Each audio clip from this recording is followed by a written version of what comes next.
So unti-unti, 2026, malulusutan na naman ni Inday Sara yung panibagong impeachment complaint laban sa kanya na pinaiingay ng mga makakaliwa at saka nito ni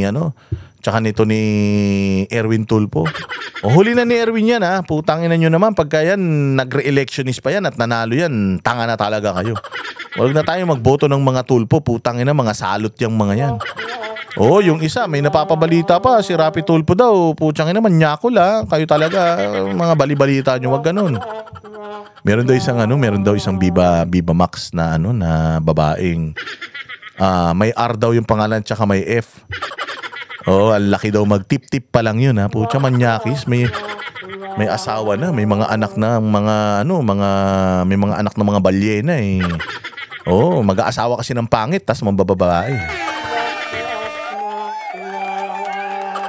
Yan ang hirap eh. Joke lang po yun ha. Joke lang yun ha. Mag-aasawa ng pangit tapos mangbababae. Walang hiya talaga. Diyos ko po.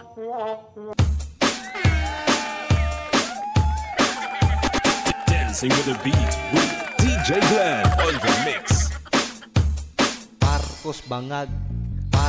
Ay, magandang araw mga banateros. Ito na naman ang inyong pinakapaboritong fake news peddler sa balat na YouTube, Boss D. At panibagong araw, panibagong kwentuhan session dito sa Land of the Rising Sun. At pasasakatin na naman natin ang mga ulo at ay balong-balunan, puso, isip at kaluluwa ng lahat ng mga salot sa lipunan. Lahat ng mga buwisit, switik, lahat ng mga kupal-kumag, lahat ng mga kawatan, magnanakaw, sindikato, mga demonyo, satanas, Judas, Barabas, Hestas. Yun ay update lang ha. Maraming salamat doon sa nagpadala ng 10,000 GCash sa atin ha, para pandagdag doon sa ating ibibigay sa December 23 pang Noche Buena. So magla-live tayo dito sa YouTube and Facebook. Magla-live tayo ng 23 hapon para pagbigay natin ng pera, hindi nila magagastos, pang Noche Buena yun para bukas. Kasi pag ibinigay mo na ngayon, ang dami kasi nagme-message sa akin, wala na daw silang pangkain. Noche Buena ba ngayon? Pero matigas ang ulo, kaya yan problema sa mga Pilipino, titigas ng ulo eh. Sinabi na ng Noche Buena manghihingi na kagad ng pang Noche Buena. Ang tagal-tagal pa ng Noche Buena. Di wala, pag binigay natin ngayon yan, di nahangangan na kayo sa December 24. Yun nga yung pinaghahandaan natin, yung December 24 na na tayo ay makakapagsalo-salo. Talaga, masyado kayong mga sugapa. Antayin nyo yung kailan tayo mamimigay December 23 ng hapon para hindi nyo magastos kinaumagahan, diretso palengke. Yung budget nyo, current na budget nyo, may madadagdagan natin na 1,000 kahit papaano. Masaya man yung mga family ninyo, anak ninyo, hindi man natin sila mabilan ng magarbong regalo, pero at least yung kakainin natin, yung gabi na yon, makakalimutan man natin yung mga problema natin sa buhay, paghihirap natin sa buhay, di ba? So nakadagdag po tayo ha. Meron tayong 10,000 na dagdag sa GCash natin at meron pang 3,000 si Ate Mayel dyan sa Europe, sa Paris. Napakabait niyan, kaibigan natin yan. Mantakin mo, mapagbigay pa siya. Wala na nga kidneys yan. Nagdadialysis na yan ha, dyan sa Paris. Pero kita mo naman na tumulong pa rin. And may nag-comment din sa akin dito sa YouTube nagsabing mag-pledge din daw siya para sa 3 tao. Kahit pa ilan tao, 1 tao lang kaya mong tulungan, 2, 3, go lang. Message lang kayo sa akin. Ipapakita natin sa inyo, transparent man tayo. Makikita nyo, papakita natin kung magkano yung makokolekt natin sa GCash. Papakita ko mismo ganito, laman ng GCash natin. Tapos pamimigay natin yan lahat. Kung makabuo tayo ng 100K, di 100 na katao yan. 100 na pamilya yan. Simple lang man ang mechanics. Ang mechanics lang naman natin, kailangan nakafollow sa Boss Dada TV Facebook page. Nakafollow sa Boss Dada 2.0. Ayan nasa ibabaw yung YouTube channel na yan. At saka sa Boss Dada channel. Ito, dito sa channel na ito. Yun lang ang mechanics natin. Kasi nagpapaligsahan kami nila Banat Si Banat Bay meron siyang question and answer. Pag nasagot mo, may 500 ka. Dito, papakita mo lang na ikaw ay nakasubscribe at nagsishare ng mga video sa mga channel na yan. O meron ka ng 1,000, pandagdag lang. Di naman natin kayang tustusan lahat eh. O tulong lang, makatulong. Di ba? O so sa mga gusto pang tumulong dyan, sa mga gustong magdagdag, message lang kayo. Oo, ang ating GCash ay 0998952239. Ulitin natin ha. 0998952239. Yan yung GCash natin. Oo, Boss Dada. Pagka nagpadala kayo dyan, papakita natin, tapos i-highlight natin dito sa ating channel sino yung mga nagpadala para maibigay natin. And live, magbibigay tayo at ipapakita natin, ipopost din natin sa Facebook yung mga nanalo. Iba-blur ko man yung mga numbers ninyo. Pero kailangan nating i-post doon para naman for transparency, makita na lahat talaga nung natin, pledge. Kasi ako, ang kaya ko lang i-pledge, 30K. Wala man akong pera. Hanggang 30K lang. Babawasan ko yung budget ko dito ng 30K. Para ipamigay sa inyo. Yung 30K ko dito, siguro abot na ng mga 2 linggong kainan ko yun. Hindi ako kakain ng 2 linggo. Oh, by the way, salamat kay Doc Miguel Baker ha, kasi pinabaunan niya kami ng GLP-1, yung Baker Slim. Oh, so magtuturok ako ng Baker Slim dito para akong addict, tuturokan ko yung sarili ko. Oh, maraming salamat kasi yun nga, since naka Baker Slim ako, makatipid ako sa pagkain. Isang beses lang din ako kumakain ngayon dito. Oh, kailangan i-maintain natin yun para hindi tayo tumaba. Oh, tapos may marapit din akong gym dyan, Anytime Fitness, walking distance. So, same routine. Para lang din tayo nasa Pilipinas. So, we work out, we vlog, tapos maggala-gala. O, hindi ba? Yung ano lang, para lang matanggal naman yung isip natin sa mga misfortunes natin dyan sa Pilipinas kahit na papaano. So, yun ha. O, December 23. Magla-live tayo at tubang papatulong tayo kay Anharot. Meron na tayong 10,000 plus 3. O magbibigay pa daw si Anharot ng 5K. O so meron na tayong 10,000 plus 8. So meron na tayong plus 18. O hindi ba? Tapos si Jing Corpus magbibigay daw ng 3. O 10,000 plus 8, 18 plus 3, 21. O imagine mo, may 51 na tayong mapagbibigyan. Meron ng 30 sa akin. Tapos ganun lang, tulungan lang para syempre baka lang kung mayroon lang diyan mga nakakaluwag-luwag, yan natin. Basta makikita niyo yan, 30 kung ilang mako-collect natin, ganun karaming winners yung ipopost natin diyan sa Facebook na mabibiyayaan natin as a community because Boss Dada TV is a community. It's not just a channel, a political vlog channel. This is also a community that helps each other and fight for each other. Di ba? Saan ka pa? Sige na, magatid tayo ng mga kwentuhan. Syempre mainit nga yung kay Guanzon, kay Bing Guanzon, kasi kahapon medyo bitin yung ating kwentuhan tungkol diyan. Pakikita natin yung mismong balita ng TV kasi tinitwist ito Uy, ba't wala ako? Wait lang tinitwist kasi itong tawag din yan, tinitwist itong istorya na ito. Sinasabi na si Bing Guanzon daw walang modo, mata pobre. Ito nga si Llamas nakikiepal pa kesyo bumaba daw yung self-esteem niya. Wala daw siyang Rolex at saka wala daw siyang Gucci. Putang ina mo, problema mo na yan. Kung wala kang Rolex, wala kang Gucci, tapos mayabang kang putang ina mo ka, problema mo yan. Kasi dito, ang issue dito, sinabihan si Guanzon na wala ka bang pera, wala kang pambili ng mask. Puta, ininsulto mo yung tao may pera yung tao. Naka-Dior na bag yung tao. Oo, naka-Gucci na sapatos yung taong ininsulto mo, tas ikaw putang ina mo, naka-plastic bag ka lang kung makapag-asta ka sa akin. Hindi ba nakikita nyo dito pag minamata tayo, pag minsan nagfe-Facebook live tayo, minamata tayo, anong ginagawa natin? Finiflex natin kung ano yung meron tayo. Bakit? Kasi minsan yung mga putang inang niya, mahilig manita, yung mga putang ina niya na mahilig maliit sa tao, yun yung mga walang pera. Yung mga putang ina makapagyabang ng kanilang mga visa, single entry naman. Pukin ang ina nyo. Yung makapagyabang ng kanilang mga travel abroad, hindi naman sila ang gumasta, ibang tao. Ina nyo, ang yayabang ninyo. Napakayayabang, tapos wala namang mga sinabi sa buhay. Ganyan kasi dito sa Pilipinas Minsan dito sa Pilipinas, yung mga pangmata, sila pa yung mga dukha. Oh, di ba marami akong mga ganyang kilala. Putsang ina, nakapunta lang sa ibang bansa, akala mo ang laki-laki ng ginastos doon. Putang ina, nakitulog lang naman sa kakilala. Kaya nga ako, every time na may nagyayabang sa akin, putya, pinakikita ko na tangina ninyo, hindi tayo level. Hindi tayo magkakapareho. O ako, dito sa Japan, alam nyo ba magkano ang per night sa hotel ko? 10,000. Discounted pa yun ha. Naghahanap ako ng mura. Yun ang pinakamura kong nakita. Mantakin mo, 10,000 per day na hotel for 30 days. Magkano yan? Puta, hotel ko pa lang 300,000 na. Just because I want to really enjoy. Dahil gusto ko, dahil deserve ko man to. Nagtrabaho naman ako ng isang buong taon, ng masipag naman ako, and deserve ko naman na pasayahin yung puso ko. Life is short. Mamaya mo, bukas at may mangyari sa iyong masama, o anong nangyari dun sa mga pinaghirapan mo, hindi mo man na-enjoy, di ba? So tayo ganun, nag-iipon tayo hindi para magbakasyon ng tipid. Pag nagbakasyon ako, talagang bakasyon.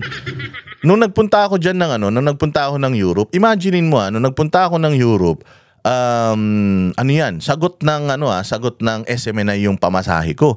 Sagot ng SMNI yung hotel ko. Alam nyo ba na gumastos ako ng 1,000,000 pa dyan? Hindi naman.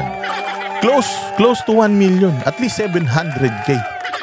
Ganun pa rin ang ginastos ko. Samantalang, kaya nga sabi ko sobrang mahal talaga ng Europe eh.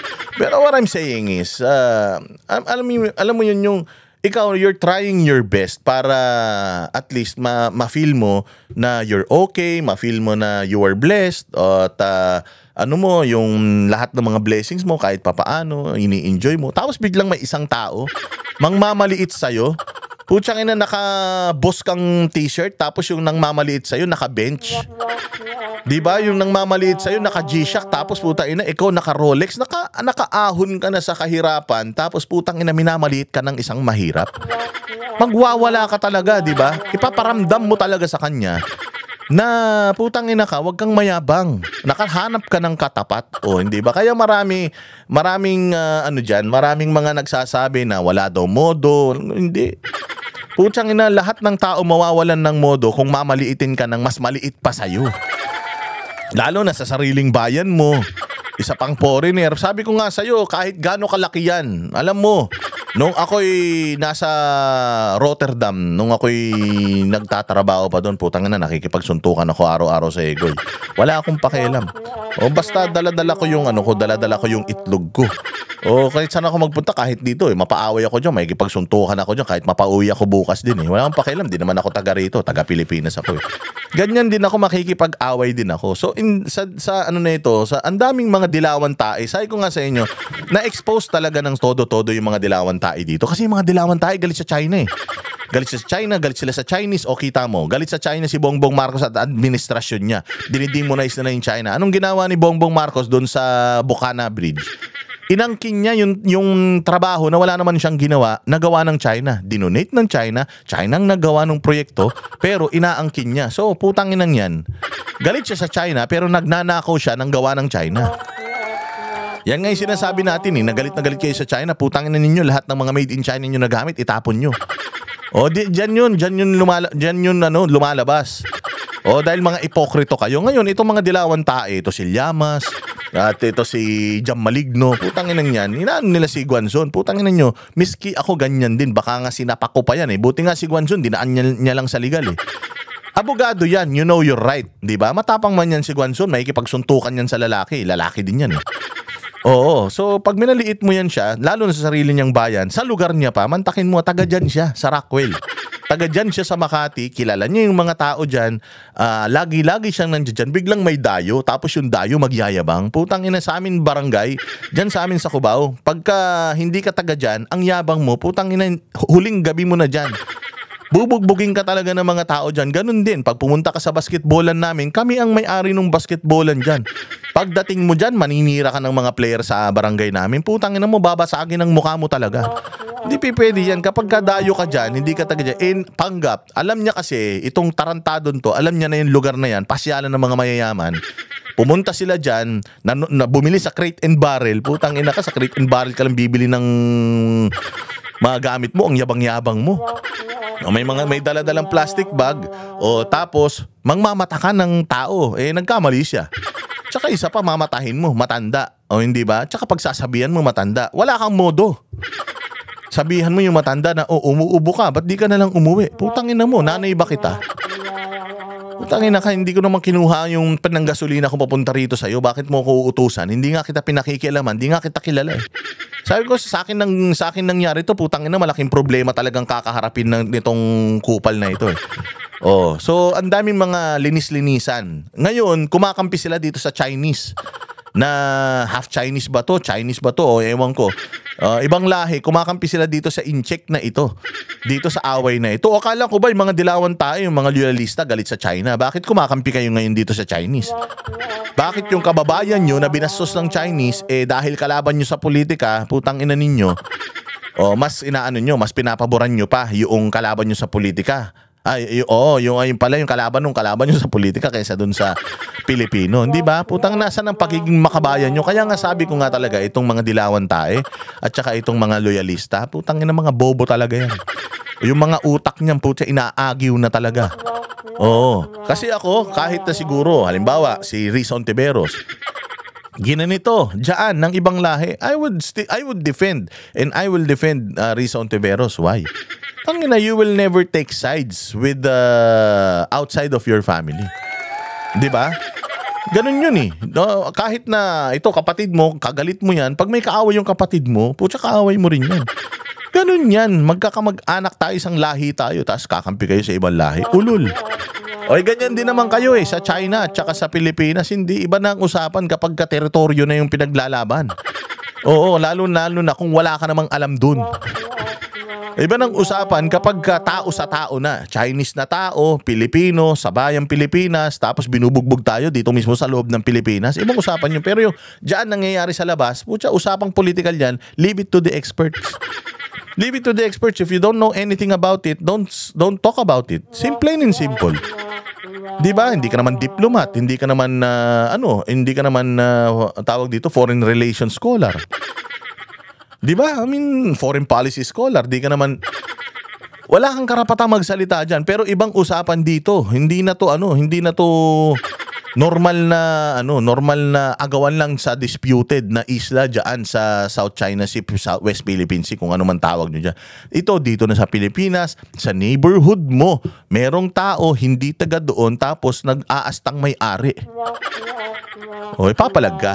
Hindi Diyan tayo kilala mga Pilipino, papalag tayo. Pakinggan natin tong balitang ito. Viral si dating COMELEC Commissioner Rowena Guanzon matapos makunang nakikipagtalo sa umano'y mag-asawang Chinese habang nasa mall. Sinita raw kasi siya dahil lang sa pag-ubo. Nasa frontline ng balitang yan, si Reniel Pawi. If you are sick, madam, if you are sick, you don't go out to the mall. Why are you here when you are sick? Nanggagalaiti sa galit si dating COMELEC Commissioner Rowena Guanzon habang kausap ang umano'y Chinese na mag-asawa sa loob ng isang mall sa Makati kagabi. Makikita rin na dinuduro-duro ng abogada ang lalaki habang hinihingi ang pangalan nito. Hindi ka nga naka-Rolex! Yun yung punto dun eh. Yan yung hinighlight nila. Hindi ka nga naka-Rolex, hindi ka nga naka-Gucci. Ako pa ang pinili mo. Di ba ngayon ang sinasabi nila dito ng mga dilawang ulul na kesyo matapobre masyado. Putanginang yan. Paano naging matapobre si Guanzon? Naging matapobre si Guanzon kasi naunang naging matapobre etong kaaway niya. Kasi sinabi niya gago, matapobre. Ibig sabihin minatas siya. Kung titingnan mo yung statement niya, minatas siya. So naging matapobre si Guanzon dahil minatas siya? Siya nga ang minatay. So itong mamang ito, minamata siya na wala siyang pera pambili ng face mask. Putang ina mo, bakit mo sasabihin wala akong pera? Taga dito ako sa Rockwell. Ang mahal ng property dito sa Rockwell. Isa pa, pasyalan na mayayaman to, nandito ako araw-araw. Naka-Dior ako na bag. Naka-Gucci ako na sapatos. Naka-Rolex ako, tas sasabihin mo ako na matapobre. Siyempre, pag minata mo ko, titignan ko, halimbawa, sabihan mo, ang pangit mo. Siyempre titingnan ko kung maganda ka ba, pogi ka. Pero kung putang ina mo, mas pangit ka sa akin, tapos tinatawag mo kung pangit, tarantado ka. I-highlight ko lahat ng bukbok sa mukha mo. Sabihin ko, oh, may ketong ka dito, may baktol ka dito, meron kang chikinini dyan. Lahat yun papansinin ko. Bakit? Kasi sinita mo ko eh. Sasabihin mo, pangit ako eh, mas pogi ko sa'yo. Hindi ba? Sabi ng nanay ko. O, so ganun din. O, kaya sabi ni Guanzon, putang ina nito, pinagtitripan ako nito, sinasabi nito wala akong pera, mahirap ako. Eh, puta, naka-Rolex ako, naka-Dior ako na bag, naka-Gucci ko na sapatos. Putang ina niyan, itong attire ko lang na to, get up ko na to, pukinang inan to, kabuhayan mo na. Kaya ginanon niya, putang ina ka, mamatahin mo ko, hindi ka nga naka-Rolex, hindi ka nga naka-Gucci, putang ina ka, naka-plastic bag ka lang, tas mamatahin mo ko. Yun yung kabubuhan, putang ina nitong mga dilawan na ito eh. Itong mga tanga-tanga na mga dilawan na ito, talagang inaano lang nila yung mga sarili nila eh, na pipiliin lang nila yung mga pwede nilang gamitin for propaganda, for trolling. O dahil yung mga yan, basta makakita yan ng kahit na maliit, katiting na ano lang, katiting na bagay lang. Makakita yan ng katiting na bagay para maliitin tong or mapasama ang pangalan ng mga Duterte-aligned, yung mga Duterte supporters. Duterte-aligned personalities. Gagawin nila yan. So ngayon, sinasabi nila na si Guanzon daw walang breeding. Si Guanzon daw ganito, si Guanzon ganyan. Gago ba kayo? Hindi nyo nakita yung buong pangyayari. Dito lang kayo nagbase sa video na ito. Pero kung pagbabasihan mo yung video na ito, nakikita mo yung babae na halos umiiwas na kay Guanzon eh. Umiiwas kay Guanzon kasi alam na may kasalanan sila. Mantakin mo, maliitin mo yung tao. Sabihin mo na matanda na yan, dapat ang matatanda ginagalang eh. Dito sa Pilipinas, kahit gaano ka bastos yung matanda, halimbawa ako, naglalakad akong ganyan. Umupo ako sa isang restaurant. Tapos merong isang senior citizen na alam ko naman na nag-uulyanin na. O tapos biglang irritable siya sa akin, asar siya sa akin. Sinabi niya sa akin, naalibadbaran kasi ako sa iyo, baka pwede. Lumipat ka. Putya, matanda yan eh. May lola naman tayong lahat at lahat tayo, yung mga lola at lolo natin, nire-respeto natin yan eh. Hindi ba kahit gaano kasusungit sa atin yan mga yan. So anong gagawin natin? Iiwas na lang tayo kasi matanda na yan. Sabi nga matanda na, intindihin mo na. Pero ito matanda, umuubo, imbis na maging concerned ka, aasarin mo pa. Na, uy, ang lalakas naman ng ubo mo. Wala ka man lang face mask. Wala ka bang pambiling face mask? O kaya may sakit ka ba? Kung may sakit ka, umuwi ka na. Gaganunin mo ako. Sabi ko nga sa'yo, sukdulan talagang pambabastos yan. Putang ina, sabi ko, napakaswerte mo kuya kung ako ang ginanyan mo. Putang ina, tutubuan ka ng buhok sa akin. Kalbo rin kasi ito eh, kalbo rin eh. Wala rin buhok. Puta, makikipag-umpugan ako ng ulo sa'yo, pakintaban tayo ng ulo, demonyo ka. Sinasabi dito ni Guanzon, mata pobre. So ibig sabihin, minatas siya. Dapat yun ang pinick up nitong mga gagong dilawan na to. At sinabi na isang kababayan natin minata sa sarili niyang bayan, you should not be happy about it. Dapat magalit ka ron, hindi ba? Oh. Di ba na naka-Gucci? Ako ba pinili mo? No, I want your name. Jensen. Get his name. Sa isang Facebook video, ipinaliwanag ni Guanzon kung saan nagugat ang kanyang galit. Sinita raw kasi siya ng lalaki matapos siyang umubo dahil sa katinang lalamunan. You're coughing. You should leave the mall. You should stay at home. Sabihan ka ba naman, don't you have money to buy a mask? Diba? Sabihan ka na ganun, putang ina niyan. Ako gagawin mo, sasampaling kita ng pitakang walang laman. Oo, maniwala ka. Hindi ako sa'yo, asar sa'yo. Nabastusan daw si Guanzon sa asta ng lalaki kaya uminit ang kanyang dugo. Humingi naman daw ng dispensa ang babae pero ang mister nito, tiningnan daw siya mula ulo hanggang paa. Sinampahan ni Guanzon ng kasong unjust vexation at grave oral defamation ang mag-asawa. Ano putang ina to? Mukhang ang paslupa ni hindi nga nakalakos. Ako, nagla-live lang ako, nakabos ako eh. Ibig sabihin, tanginan yan, wag kasi kayo masyadong mayabang. Minsan yung mga troll, yung mga mapangmata, lalo sa social media, yung mga walang makain eh. Kaya nga lagi kong inaasar yung mga basher ko eh, kung gaano ako ka-blessed.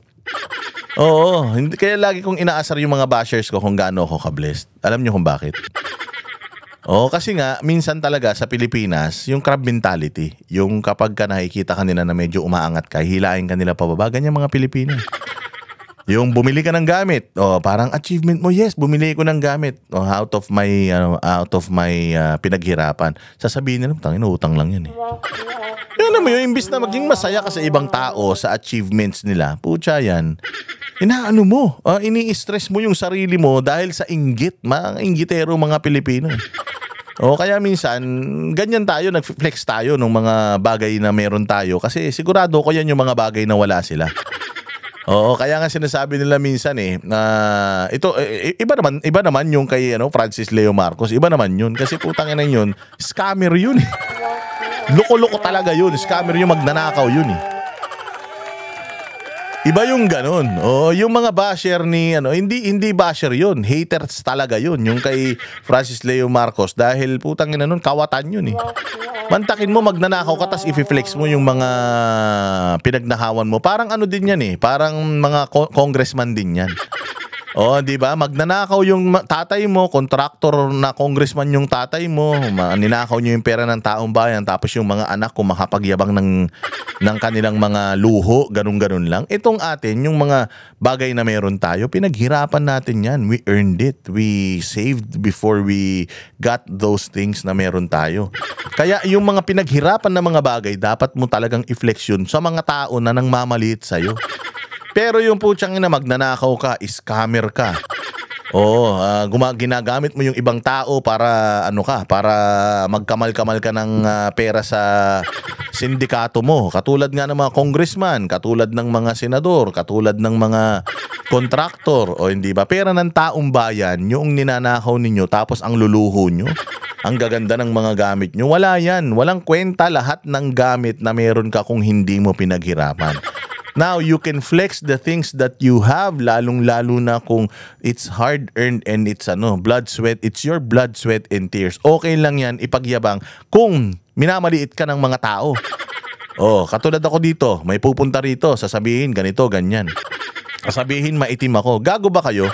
The money that I spend para maging makinis ang mukha ko, I am sure, hindi nyo kayang i-spend yan sa mga sarili ninyo kahit sa mga pamilya ninyo. The money that I earned to put my kids in good schools, I'm pretty sure hindi nyo kayang gawin yan sa mga anak ninyo. Minsan yung mga taong mabababa, mga walang mga dukha, patay gutom at mga hampas lupa, sila pa yung magagaling magyabang. Nagkaroon lang ng 500 sa pitaka. Utang ina, akala mo kaya na nilang bili ng Pilipinas. Ganyan ang problema sa mga Pilipino eh. Kaya minsan di mo masisisi yung mga tao na lalong pinaghirapan nila, pinagyayabang nila yung pinaghirapan nila. Dahil mayabang ka rin eh.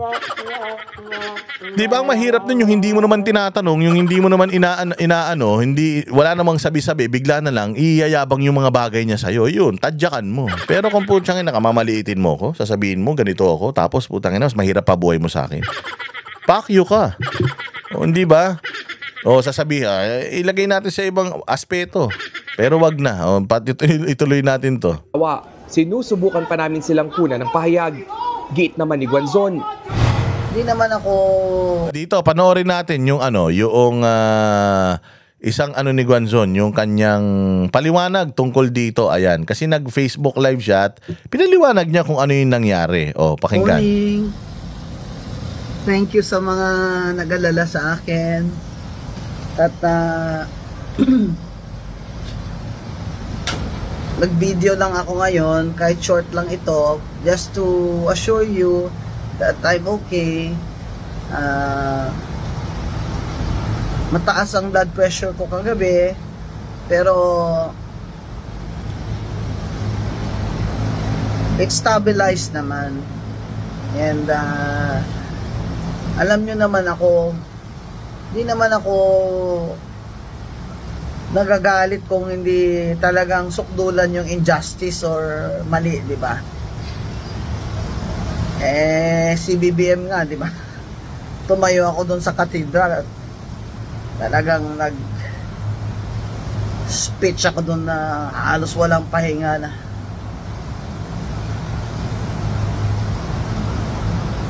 Banat talaga.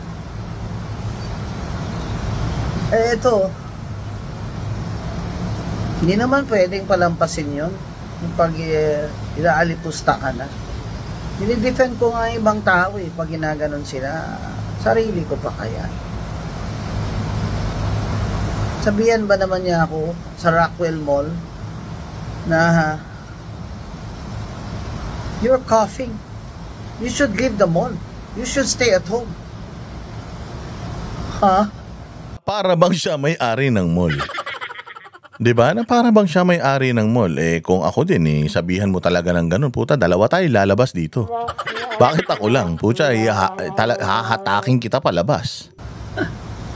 Doon yun nagsimula. Tsaka ang dami kong kilala doon sa Rockwell Mall. Nakapaligid doon yung mga residents doon. Kilala ko yan sila. Kilala nila ako. Isa pa nga, sinabi pa siya sa akin nung pinuntahan ko siya, I'm sorry sir for the commotion. Sabi nga niya, Miss Guanzon. Gumanon pa nga eh. Ibig sabihin, O tingnan mo, kilala siya doon. Kasi alam nila si Guanzon, LGBT. Oo, member to ng LGBT. Tomboy to eh. Tingnan mo, tinawag nga siya doon, sir. Meaning, kilala siya doon. Taga ron siya. He's a part of that community. And then somebody outside, or from the outside, goes in na magfi-feeling elite. Ganyan yung mga dilawan eh. Ganyan yung mga dilawan. Ganyan kumilos yung mga dilawan. napahiya talaga ako doon sa ginawa ng taong yun. Sabihan ka ba naman, don't you have money to buy a mask? God. Bawal pala sa kanya kahit umubo ka lang minsan. Kahit nasa public place ka, Rockwell Mall ka. Ama yung mga tao doon, they're very courteous, ha? They say hello to each other, you know, familiar faces. Obviously, hindi siya taga doon. Later we found out na hindi talaga sila taga doon. Kasi nung nasa police station na sila, syempre may mga ID na sila. Nagreklamo po talaga ako sa police and filed the case for unjust fixation and grave oral defamation last night. Kahit gabing-gabi na I wasn't feeling well and tired and I had no dinner. Many people naman na kontra sa akin, they're taking advantage of this to malign me. Pinapaalala ko lang po sa tumuha ng video na bawal po talaga sa batas yun, kaya pinagbabawal yun sa Rockwell Mall. You have violated my right to privacy and that is a criminal offense. Kaya sana po pag nakita nyo yung video ko later, maybe later this afternoon, ay mas makita nyo yung buong katotohanan and story, and you can comment and if you like to defend me in any Facebook post. Thank you very much. Actually, Bing Guanzon, hindi actually mas hinangaan ka nga ng taong bayan eh. Kasi ibig sabihin, you walk the talk, hindi ka supot. Ibig sabihin, talagang may paninindigan ka. Oh, kasi Bing Guanzon is an official of court. Ano yan? Abogado yan. And hindi lang siya normal na abogado. Naging tawag dito, Comelec commissioner pa ito. Tama ba? Commissioner ba tawag sa kanila? Yung basta yun nag-ano pa to sa kaya nga tinatawag siya na Commissioner Guanzon kasi naging Comelec commissioner ito, mga boss. So, at nakita nyo naman, sinaktan niya ba yung tao? Hindi. Sinigaw-sigawan niya yung tao because altercation nga eh. Meron ba nag-aaway na nagbubulungan? Natural, magtataasan na talaga ng boses yan. And kita mo hanggang saan dumating yung altercation nila. Umabot hanggang presinto. Kasi alam ni Bing Guanzon kung ano yung karapatan niya at alam niya na may nilabag na batas etong mga ito. At kapag may nilabag kang batas, kaya nga hindi pa pwedeng bendalo-bendalo na yan eh.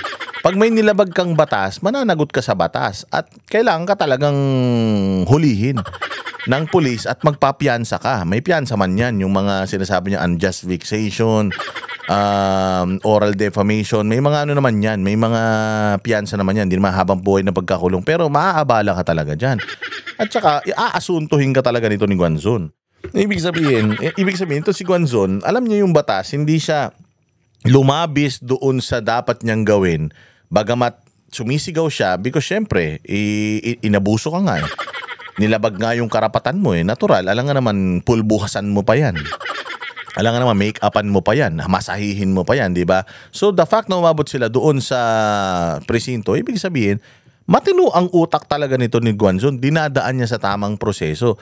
Ito si Guanzon, may mga bodyguard dyan.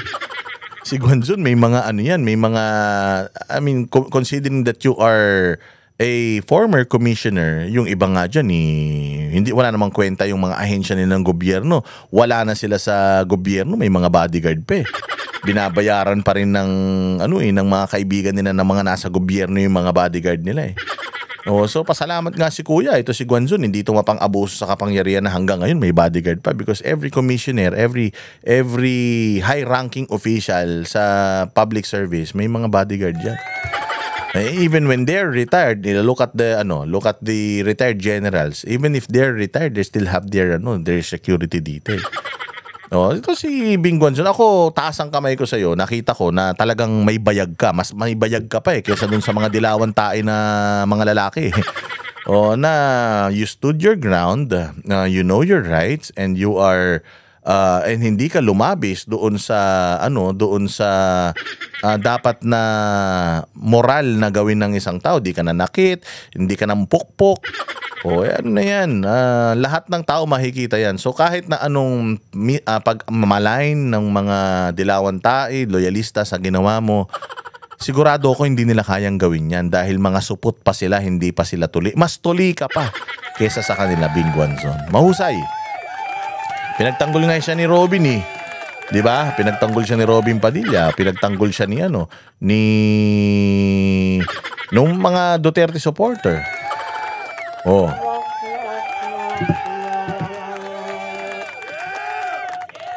Kaya okay yan.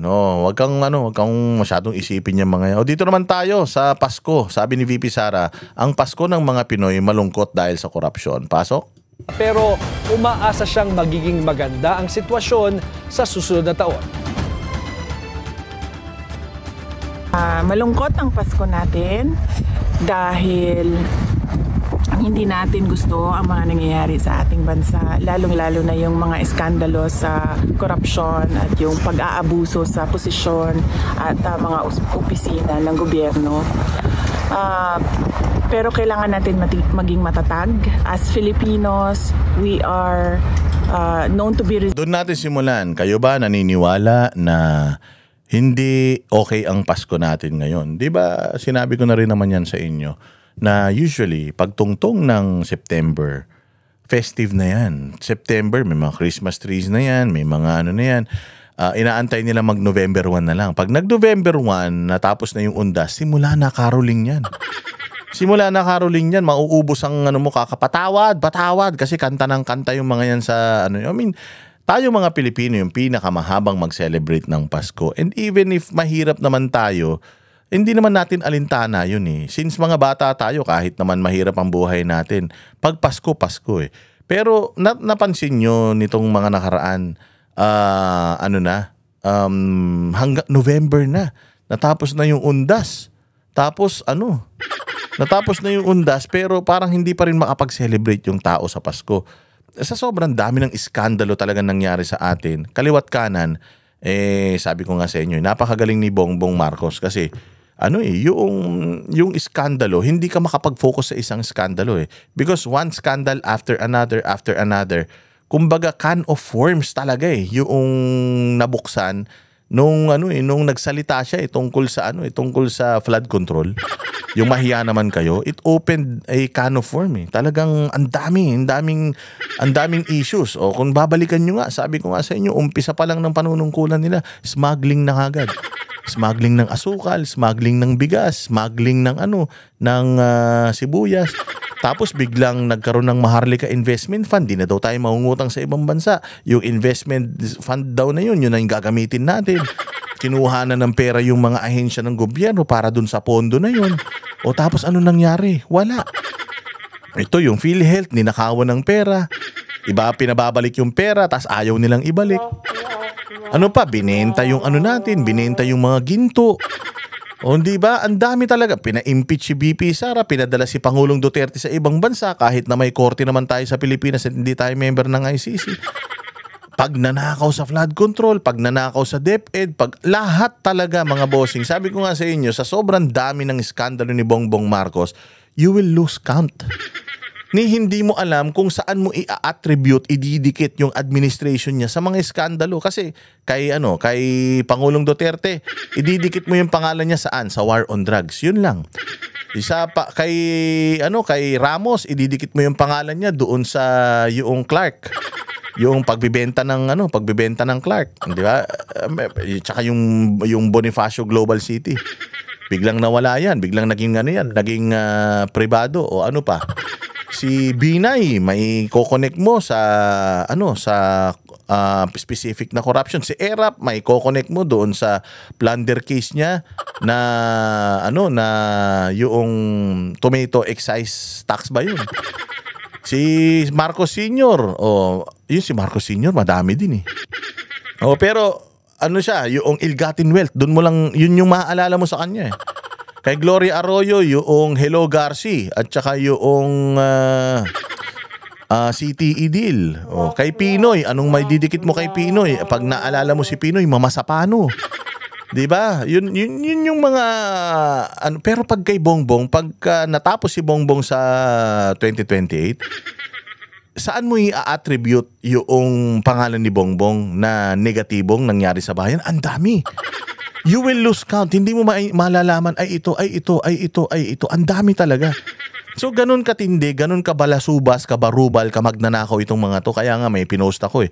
First, second, and third generations of Marcos na magnanakaw. Magnanakaw si senior, magnanakaw yung junior, di umano. Magnanakaw din yung anak na si Sandro, di umano. I mean, di ba? Tapos, iboboto nyo pa ba yung mga yan? Lahat ng itataas ng kamay ng mga yan, wag nyong iboboto kahit dati pang Duterte supporter yan. Kahit dati pang Duterte, wag nyong iboboto basta itinaas ng kamay nila, ibig sabihin satanas yan. Di ba? Ganun lang yun. So, hindi talaga tayo makapag-celebrate ng Pasko kasi litong-lito tayo. Hirap na hirap ang buhay ng mga Pilipino. Pagtaas ng presyo ng bilihin, pagtaas ng presyo ng bigas, pagbagsak ng dolyar at its lowest. Talagang grabe yan. Pag inisip mo, pagdami ng droga, hindi mo talaga alam, madami tayong nakalimutan pa. Ang dami pa nilang mga iskandalo na hindi na natin maalala, nabaon na dahil nga dito sa dami ng pagnanakaw nila. Mantakin mo mali-maleta, trilyon. Si Janet Lapoles, ano lang yan, 10 billion lang, ito trilyon. Ang pinag-uusapan natin. Tapos po si Inday Sara ang tinatrabaho.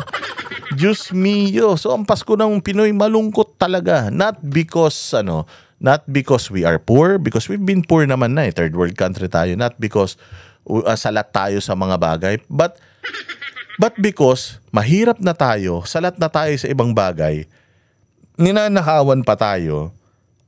Akala natin mahirap ang bayang Pilipinas eh. Pero ang yaman-yaman pala natin, ang dami-dami palang pera na imagine mo if this money pumunta talaga sa mga serbisyo, pumunta talaga sa infrastruktura, pumunta sa mga eskwelahan, sa mga ospital, di sana tayo nahihirapan. Sana siguro pwede na tayong bumalikat sa Malaysia, pwede tayong bumalikat sa Taiwan, walang hiya. Mantakin mo Cambodia. Ang hirap-hirap ng Cambodia, mas angat na sa atin ngayon dahil sa mga politiko natin na mga magnanakaw. So malungkot talaga.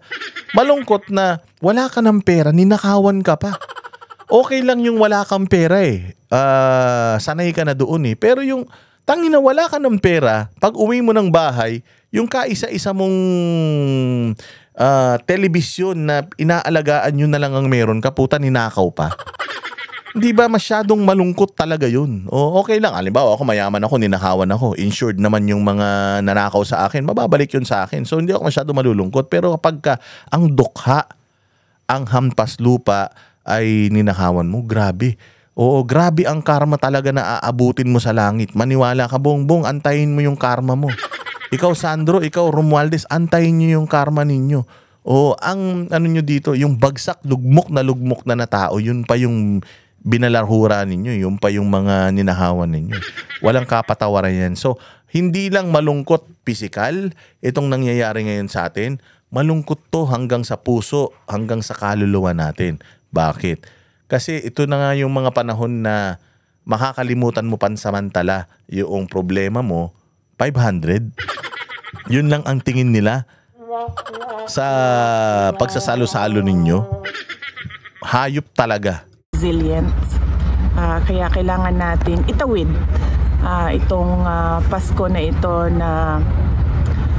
na merong pag-asa sa ating mga puso. At syempre ipagdasal natin yon na mas maganda ang ating taong 2026 sa kung ano man yung dinaanan natin ngayong 2025. Kaugnay naman sa desisyon ng Korte Suprema. Hindi ba? Palakpakan natin si Inday Sara. Ang ganda ng mensahe. Ang ganda ng mensahe na malungkot man tayo ngayon, may mga nangyayari mang masama ngayon, manalangin tayo. Because again, prayers can move mountains. Manalangin tayo na itong darating na taon, paliwanag na ng paliwanag. Yes, because the dark times of the Philippines is nung nanalo talaga ulit ang mga Marcos, nung nakabalik sila sa kapangyarihan. Nung kay Marcos Sr., yung darkest hours ng Pilipinas, binigyan natin sila ng second chance, mas madilim pa talaga pa pala. Mas madilim pa sa dark yung nangyari sa Pilipinas. And as it drags on at patapos na ng patapos yung kanilang pamumuno, papunta na tayo ng papunta sa maliwanag. Para yan tunnel na pagpasok mo, madilim, patay yung ilaw mo, pero doon sa dulo, merong maliit na liwanag na pag napuntahan mo yun, tapos na ang dilim. Light at the end of the tunnel. What is the light at the end of the tunnel? The light at the end of the tunnel is VP Sara leading the country. Even though lugmok na lugmok ang Pilipinas, Inday Sara will try her hardest para ang bayang Pilipinas ay may angat niya ulit. She is the light at the end of the tunnel, mga bossing. And pag natapos natin yon, yung madilim na dako na yun ng buhay natin, which is itong second coming ng mga demonyong Marcos sa Pilipinas, magiging maayos na ulit. At siguro naman matututo na tayo doon sa aral ng kadiliman. Matututo na tayo. And after Inday Sara, we should vote another, not specifically a Duterte, but a Duterte-like leader sa Pilipinas. And I hope na yun maging standards natin ng pagpili ng mga leader pagdating sa future. So, unti-unti, 2026, malulusutan na naman ni Inday Sara yung panibagong impeachment complaint laban sa kanya na pinaiingay ng mga makakaliwa at saka nito ni Erwin Tulfo. Huli na ni Erwin yan ha. Putangin na nyo naman. Pagka yan, nagre-electionist pa yan at nanalo yan, tanga na talaga kayo. Huwag na tayo magboto ng mga Tulfo. Putangin na, mga salot yung mga yan. Yung isa, may napapabalita pa, si Rapi Tulfo daw, putsangin naman, nyakol ha. Kayo talaga, mga balibalita nyo, wag ganun. Meron daw isang Viva Max na na babaeng may R daw yung pangalan tsaka may F. Ang laki daw, magtip-tip pa lang yun ha. Putsa manyakis, may asawa na, may mga anak na, may mga anak na mga balyena mag-aasawa kasi ng pangit, tas mambababae. Yan ang hirap joke lang po yun joke lang yun Mag-aasawa ng pangit tapos mangbababae Walang hiya talaga, Diyos ko po. Grabe naman kayo sa makapangit. Ayan na nga. So tingnan pa natin yung iba pang balita kay VP Sara patungkol naman dito sa Unity. Dahil Unity daw ulit, nagre-request na naman ng Unity itong mga demonyo. Yan, i-play natin to. Vice President Sara Duterte ang alok na dialogo ni Pangulong Bongbong Marcos para sa Unity. Narito ang express report ni Bril Montalvo. Para sa Unity, ito na naman yung Bril Montalvo na taga Mindanao TV5 na fake news peddler. Na motor vehicle, naging motorcycle. Utangin na ka, Bril Montalvo, umalis ka na sa trabaho mo. Magkulot ka na lang, tsaka magtuwid ka na lang ng buhok sa parlor. Doon ka na babagay, huwag ka na mag-report, puta fake news ka. daraw makipag-usap si Pangulong Bongbong Marcos sa lahat, kahit pa kay Vice President Sara Duterte. Natanong tungkol dyan ang bise. Ang sagot niya,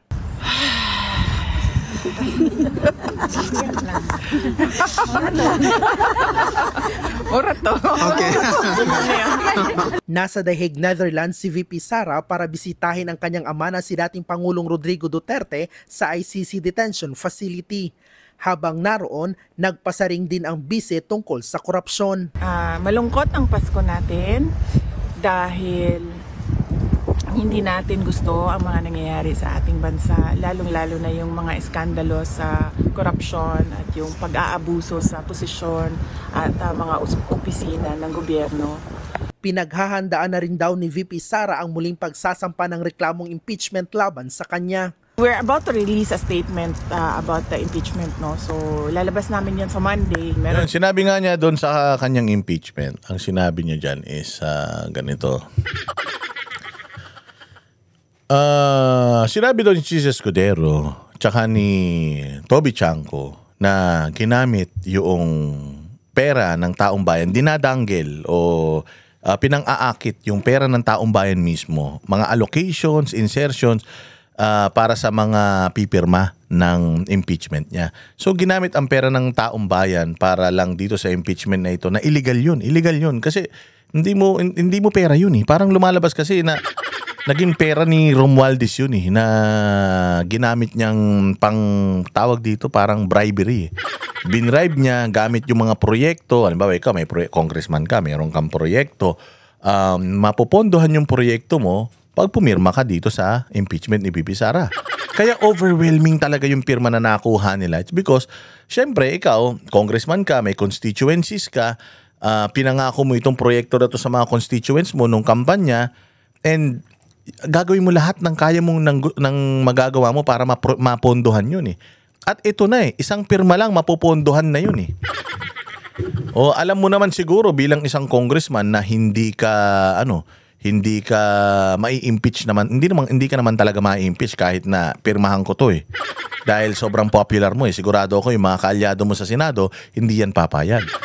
So, for the sake of my project, sige, pipirma na ako. So, alam mo yun, ginamit yung pera ng taong bayan para ma-motivate itong mga congressman na pumirma. Pero mind you ha, itong si Bong Revilla, itong pamilya niya, yung anak niya sa party list, si Brian, tsaka si Lani Mercado, yung tatlong Revilla na congressman, hindi yan pumirma sa impeachment ni VP Sara. Alam nyo ba na yun ang naging rason, yun ang naging dahilan na kung bakit siya hindi nanalo or hindi siya ipinanalo nung nakaraang eleksyon. Kasi dinaya talaga nila yung COMELEC. Kung dinaya mo yung COMELEC, magpapasok ka ng mga tao mo. Malakas si Bong Revilla nun. Hindi natatalo sa eleksyon yan si Bong Revilla. Oo, natatapos ang termino niyan. Ang laki ng boto ng Cavite. Isa yan sa pinaka-vote rich. At saka si Bong Revilla sa probinsya. Kasi si Ipe, si Philip Salvador, grabe ang clamor ng tao sa kanya. Philip Salvador yun ha. Si Bong Revilla, aktibo na artista at saka aktibo na na politiko yan. Pag yan nag-ikot sa buong Pilipinas, ang lakas talaga niyan sa probinsya. Kaya nga hindi natatalo si Lito Lapid eh. Hindi natatalo si Robin, hindi matatalo yan si Kaya nga hindi tayo naniniwala na si Philip Salvador natalo eh. Dahil grabe talaga ang hatak ng artista. Hindi lang basta artista, yung artista na malaki ka, yung bidang artista ka. Iba talaga hatak niya na boto sa probinsya at napakalaki ng boto ng probinsya. Kaya ako, ito si Bong Revilla, hindi ako naniniwala na natalo yan eh. Or kung natalo yan, hindi papasok si Bam Aquino at saka si Kiko Pangilinan eh. Hindi papasok yun sa buong Pilipinas, Bam Aquino. Dalhin mo si Bam Aquino sa liblib na lugar. Si Bong Revilla, kilala si Bam Aquino. Hindi, ba't may boboto si Bam Aquino? Boboto mo si Bong Revilla, di ba? So ang ibig ko sabihin, kung dinaya ang COMELEC ng administrasyon, inilaglag ni Bongbong si Binay at saka yan si Bong Revilla for a reason. Nakita nyo, napansin ninyo, kaya hindi nanalo si Bong Revilla at ilalaglag nila yan talaga dahil napapansin na nila na pera putang ina, delikado nahuhuli na yung corruption natin Hindi ba? Nagkakaproblema na. Kasi, tinan mo, noong 2024, mga bossing, doon nagsalita si Pangulong Marcos patungkol sa 5,500 flood control project na ibinisto ng langit, nagkabagyo, nagkabaha, and so on and so forth. So, nagkaroon ng eleksyon 2025. Kasama niya itong mga to, Binay, kasama niya yan si kasama niya, hindi pala si Nancy Binay, si Abby Binay yung kasama niya, di ba? Oo, wala na si Binay, di ba? Si Bong Revilla. So ngayon, itong si Bong Revilla, nakita niya na parang putyang ina, mukhang Duterte talaga to Putya, yung mga pamilya nito, nasabihan na wag pumirma sa impeachment ni VP Sara. Diyan nagsimula yung problema nila. Nagkataon lang kasi, hindi naman, si Bong Revilla kasi, kaya lang din naman yan tumakbo under Uniteam. Hindi, yung alyansa, di ba, alyansa. Kaya yung tumakbo ng alyansa kasi siya ang presidente ng Lakas CMD.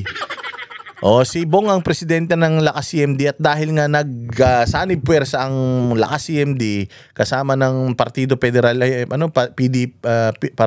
PFP, Partido Federal ng Pilipinas, yung partido yan ni Bongbong. Wala siyang choice but to run sa under ng administration. Kaya tingnan mo, pati yung Cayetano tumakbo kasi nga walang choice Kaya nga si Amy doon din sa alyansa kasi walang choice. Yung mga partido nila, and since they're members of the party, nag-isa sila, nag-unite sila. So na-check nito ni Marcos na itong si Bong Revilla hindi kanya. Itong si Bong Revilla, the fact na yung mga pamilya niya hindi pumirma sa impeachment ni VP Sara, ibig sabihin hindi kanya talaga si Bong Revilla. Kaya ganun. Ngayon, tinitira nila si Bong Revilla, tinitira nila si Jinggoy because they are the most vulnerable na mga senators pagdating sa pera dahil nagkaroon na sila ng kaso patungkol sa pera. Ganyan yan. Talagang sinasakripisyo nila yung mga yan, si Bong Revilla para, alam mo na, sinasakripisyo si Bong Revilla para yung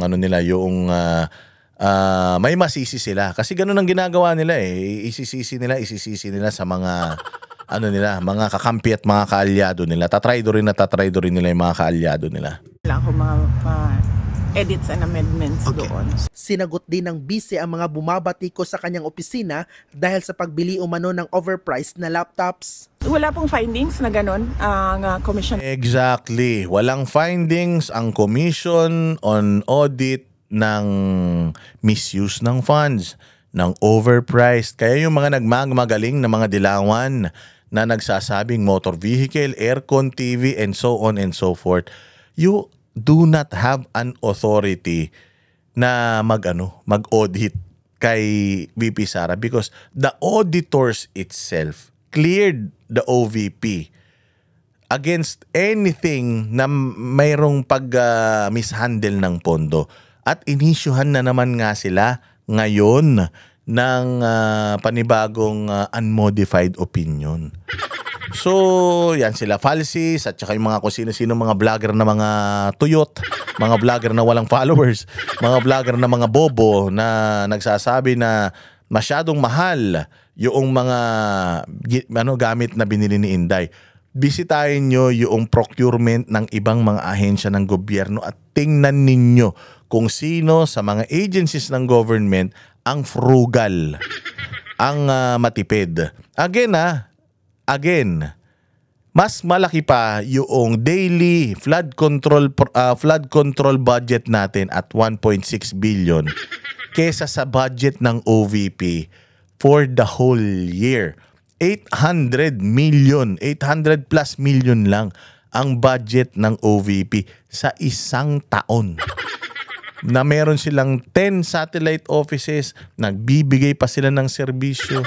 Kaya nga nung nagparapol yan, Joy dishwashing paste lang ang nakuha ko Because wala ka ng wiggle time para makapagnakaw diyan. Wala ka ng sobrang allowance para maibulsa mo diyan. At 800 million isang buong opisina na ang function ay buong Pilipinas, puta napakaliit niyan. Mas malaki pa yung insertion ni Risa Ontiveros kaysa sa budget ni Inday Sara ng isang taon. O mas malaki pa yung mga ninanakaw nila kaysa sa budget ni Inday Sara ng buong taon. Sabi ko nga sa inyo, gumagana ang Office of the Vice President sa ganun kaliit na budget for the longest time. Imagine, ibigay mo kay Inday Sara yung lahat ng budget ng Pilipinas. Imagine kung anong kaya niyang gawin sa pera na yan. Non-audit, no? Kung nakita ninyo sa statement ng Office of the Vice President, pinublish na yung report ng Commission on Audit at wala silang findings of any wrongdoing sa Office of the Vice President. Sa audit report ng COA, nakalagay ang 3 million pesos na binili umanong laptops ng OVP. Pero paglilinaw ng OVP sa COA, nagkamali lang ng paglista ang staff. Hindi raw ito laptops kundi mga photocopying machine na hindi naman binili kundi dinonate at isang desktop computer. Nagbabalita mula sa frontline. Diba? Basta ganito lang mga bossing. Katulad ng sinabi ni Inday Sara, maaaring mahirap ang pagdadaanan natin ngayong Pasko. Pero 2026 na, 2027 na, 2028 na. Alam ko naman, sabik na kayong lahat na palitan itong administrasyon na ito. Hindi man sila napalitan katulad nung nangyari kay ERAP, katulad nung nangyari kay Marcos Sr. Pero 2 taon na lang yan. Maaaring yung 2 taon na yon mahirap. Maaaring yung 2 taon na yon madilim. Maaaring yung 2 taon na yon magulo. But it will end. Lagi nating tatandaan na no matter how long 2 years is, it will end. Matatapos din yan. Kumbaga, lahat ng bagay ay may katapusan at sa 2028, lahat ng kademonyohan na ginawa nila sa bayang Pilipinas magtatapos, and let us all look forward to putting the best candidate, the best president sa Pilipinas na ayusin yung gulo at kakababuyan na ginawa nila. Magkita-kita po tayo ulit sa susunod na vlog, mga bossing. Mabuhay ang bayang Pilipinas. Kami ang boses ng masa, hindi natatakot. Katotohanan lang, di kami nalulunod. Walang bahid ng sismis, lahat ay totoo. Kahit sino ka pa, pag mali ka babanatan ka. Walang pinipili kulay, wala kaming kinikilingan. Basta para sa bayan, kami lalaban. Pag tama palakpakan, pag mali banatan. Di matitinag, di matatakot, para sa bayan tuloy ang sigaw. Sa harap ng kamera, walang halong takot. Mga baluktot, lahat kayo'y tutumba. Ang hustisya at totoo, yun lang ang mahalaga. Kahit sinong harang, di kami matitinag. Walang pinipiling kulay, wala kaming kinikilingan. Basta para sa bayan, kami lalaban.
wala